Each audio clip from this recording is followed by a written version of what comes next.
Okay. You're going to have to tell me, is my TV's missing, so am I on the screen? Am I good to go? No? Yeah, you're there. Good, thumbs up? It's over on the side. Oh, they moved it. Okay, so I'm going to stare there instead of you guys, I guess. Okay, anybody miss me last night?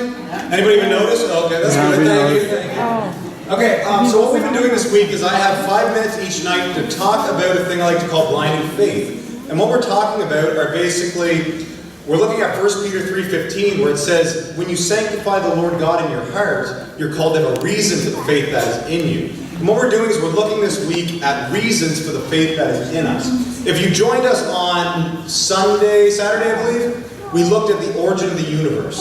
And during this week, it's mostly going to be science talks, but tonight I want to talk about something a little bit different. Being a high school teacher and dealing with youth on a daily basis, the number one question I get asked is, where is God? And what I get asked is, where is God while I'm suffering? Where is God in my dark times? Where is God when I'm going through pain? And that's what I want to look at tonight. First thing I want to start with is try to remember as a kid. Can you remember what we call dark spots? There's spots where you are terrified to go alone. Can you remember those? Mm-hmm. When I grew up, I put a picture of a staircase. Because when I was growing up, I was terrified to go to my aunt's staircase. Because they had one of those old rocky basements. You know, when the foundations were rock? And for some reason, whoever designed them thought it was a really good idea to put the light where? Down at the bottom of the staircase, so you have to walk down into the dark in order to turn on the light. Now these dark spots, they're spots that we are terrified to go, and specifically terrified to go alone. For others, when we were kids, it was either a dark closet. Anybody afraid of the closet? Need the light on in the closet?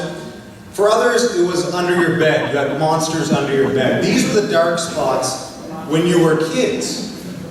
These were spots that you were afraid to go in by yourself.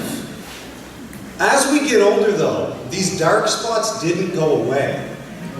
They evolved into other things like pain, depression, anxiety, addiction, broken relationships, fears of even death.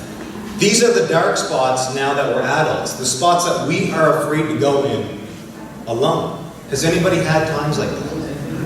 Have you ever asked, where is God?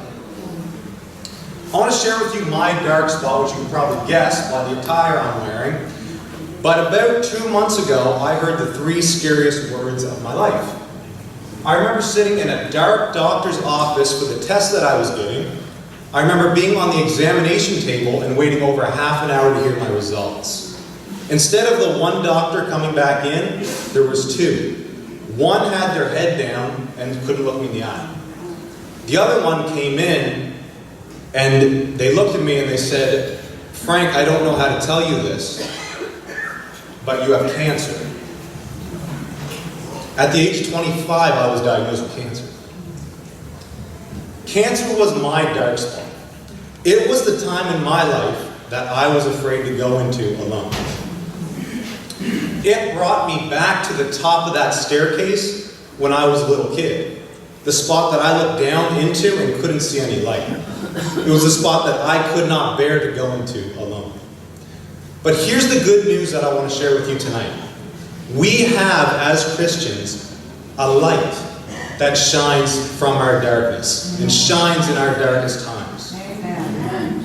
John 1:4 says that the Word became flesh and the Word gave life to everything that was created. And His what? His life brought light. To who? Just to you? Just to me? To everybody. That means in our dark times, Jesus is there shining His light. And this light shines in the darkness, and darkness will not what? Overcome it. The light we have as Christians is shining and waiting for us in the darkest times of our life. Jesus brings this light into your darkness and your darkest times. And how does He do this? It says in Philippians that God emptied Himself. He emptied everything He had. And He came down in the what? The likeness of men. He came to be a light in your dark times by coming down and experiencing the dark times Himself. And being found in human form, He humbled Himself by coming down even to the point of death. Even to the humiliating death on a cross. So guess what? When I was staring death in the face, I had a light beside me that had already done the same. Experiencing our darkness with us is how he brings light to us.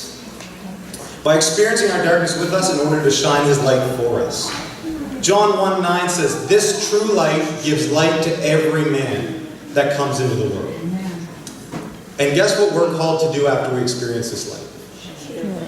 Matthew 5:14 says, "You," referring to us, referring to Christians, "are the what?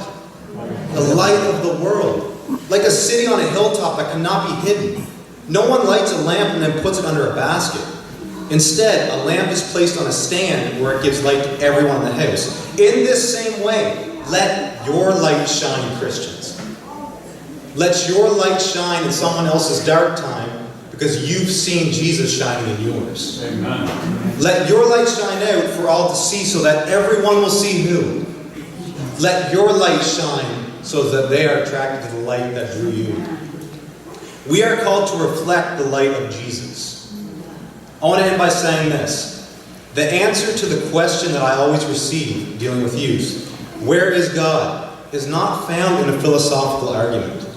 It's found in a man named Jesus Christ. I want to end by sharing this for all of you that were praying for me. I found out at 9 a.m. this morning that I am officially cancer-free.